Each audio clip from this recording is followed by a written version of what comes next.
Yeah, Dr. Smith, you have new fascinating data tonight on your COVID-19 patients. Now, you have 72 of them. 21 were pre-diabetic.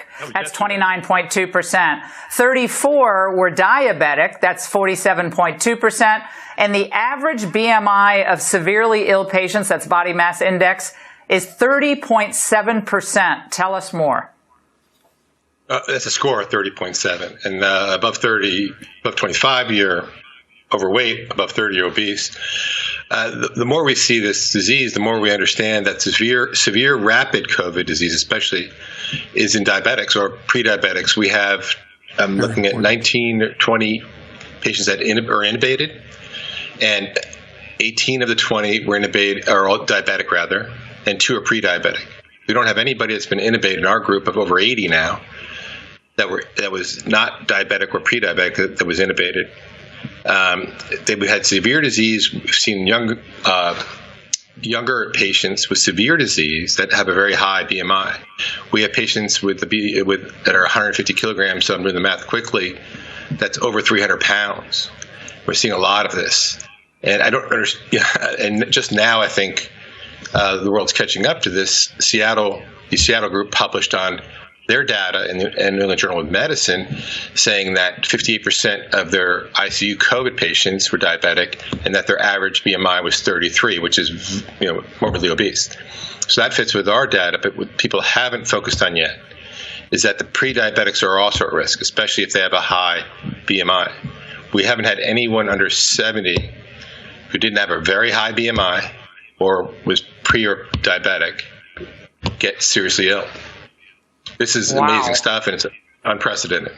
But Dr. Smith, you pointed out that not a single patient of yours, COVID patient, that has been on the hydroxy regimen has had to be intubated. For people who don't know what intubated means, please explain quickly.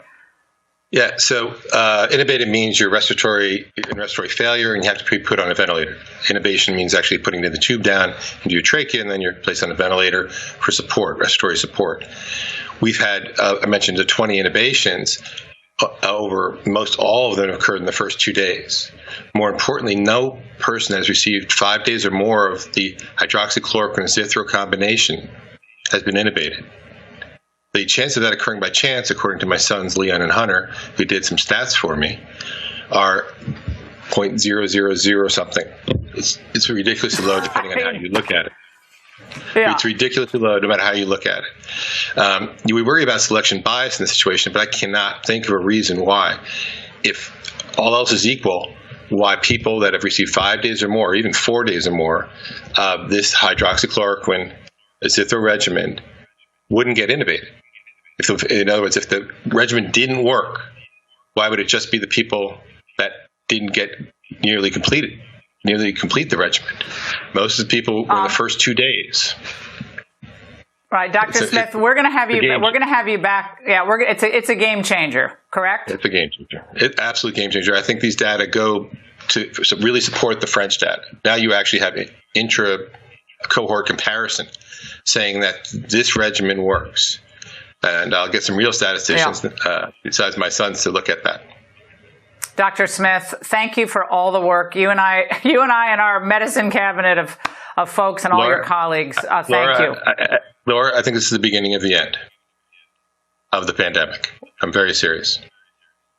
Oh, wow. This is unbelievable. Well, Dr. Smith, all the naysayers and the people dismissing this, just wait, okay? The good news is coming. Dr. Smith, thank you so much. We'll have you back tomorrow to give us the latest update.